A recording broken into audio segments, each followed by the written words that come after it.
Assalamualaikum warahmatullahi wabarakatuh. Perkenalkan, saya Silva Putri Fikma, NPM 23 170 10159 dari Fakultas Kedokteran, mahasiswa Universitas Baitur Rahmah.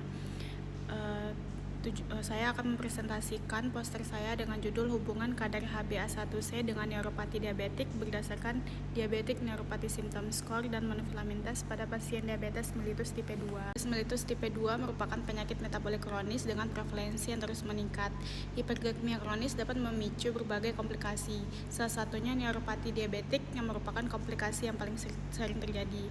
Kadar HbA1c itu mencerminkan rata glukosa darah selama 2-3 bulan dan berperan sebagai indikator kontrol glikemik jangka panjang. Neuropati diabetik dapat dideteksi dini dengan menggunakan DNS untuk menilai gejala subjektif dan monofilament test untuk menilai defisit sensori objektif.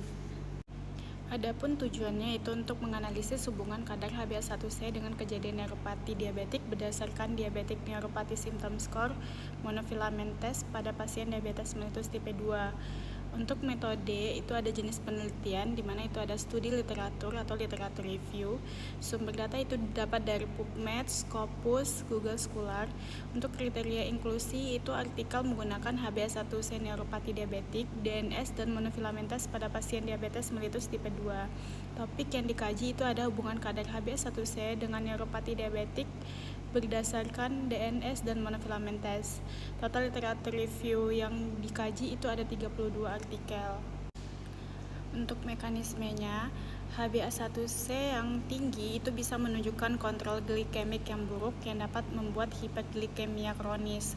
Hiperglikemia kronis ini merupakan kelebihan kadar glukosa darah dalam jangka panjang yang bisa meningkatkan pembentukan AGS, yaitu Advanced Glycation and Production, yang bisa menyebabkan merusak jaringan. Lalu bisa menyebabkan juga peningkatan stres oksidatif, meningkatkan radikal bebas dan terjadinya kerusakan sel yang bisa membuat disfungsi mikrovaskular. Disfungsi mikrovaskular ini yang membuat aliran darah itu menurun dan jaringan ke oksigennya itu berkurang. Maka terjadilah kerusakan saraf perifer. Kerusakan saraf perifer ini yang disebut juga dengan neuropati diabetik. Neuropati diabetik ini nanti dapat menggunakan scoring, yaitu Diabetic Neuropathy Symptom Score dan dengan pemeriksaan monofilament test. DNS score ini dapat dijawab iya atau tidak. DNS score ini terdiri dari 4 pertanyaan. Pertanyaan pertama, apakah Anda merasa tidak seimbang saat berjalan? Lalu pertanyaan kedua, apakah Anda merasa terbakar, nyeri seperti ditusuk atau nyeri pada tungkai atau kaki? Pertanyaan ketiga, apakah Anda merasa kesemutan pada tungkai atau kaki? Pertanyaan keempat, apakah Anda merasakan mati rasa pada tungkai atau kaki? Nah, cara penilaiannya, pertanyaan dijawab ya untuk 1 poin. Jawab pertanyaan tidak untuk 0 poin. Skor maksimumnya itu ada 4. 0 poin untuk tidak ada neuropati, 1-2 itu neuropati diabetik ringan, 2-3 itu untuk neuropati sedang, 4 itu untuk neuropati berat. Lalu bisa juga dengan pemeriksaan monofilament test. Nah, titik pengujiannya itu ada 9 titik pada setiap kaki. Ada di ujung ibu jari, ujung jari kedua, ujung jari kelima, kepala metatarsal 1, kepala metatarsal 2, kepala metatarsal 5, lalu ada midfoot, lateral midfoot, dan tumit. Penelitian ini sudah pernah dilakukan sebelumnya, tapi tidak dengan menggunakan monofilament test dan DNS score. Penelitian sebelumnya ini hanya mengkaji hubungan kadar HbA1c dengan neuropati diabetik. Nah, temuan utamanya itu pada Hanifah et al. 2021. Penelitian Hanifah et al. 2001 ini menunjukkan bahwa kadar HbA1c yang tinggi berhubungan signifikan dengan neuropati diabetik perifer. Pasien dengan HbA1c yang tinggi memiliki risiko neuropati 6,93 kali lebih besar dibandingkan pasien dengan HbA1c yang normal.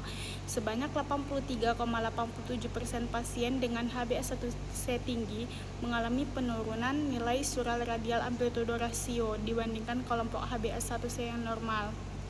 Hasil ini menunjukkan bahwa kontrol glikemik yang buruk meningkatkan risiko terjadinya neuropati diabetik. Jadi kesimpulannya, terdapat hubungan bermakna antara kadar HbA1c dengan kejadian neuropati diabetik pada pasien diabetes mellitus tipe 2. Semakin tinggi kadar HbA1c, maka semakin tinggi scoring DNS dan risiko hasil monofilament testnya yang abnormal. Pengendalian glikemik berperan penting dalam pencegahan neuropati diabetik. Sarannya yaitu optimalkan kontrol glikemik, target HbA1c-nya itu kecil dari 7% untuk menurunkan risiko neuropati diabetik. Lakukan screening rutin menggunakan DNS dan monofilament test, lalu edukasi pasien tentang perawatan kaki dan tanda-tanda neuropati diabetik. Lalu lakukan tindakan lanjutan terkait faktor risiko lain yang dapat menyebabkan neuropati diabetik. Baik, sekian poster ilmiah saya. Assalamualaikum warahmatullahi wabarakatuh.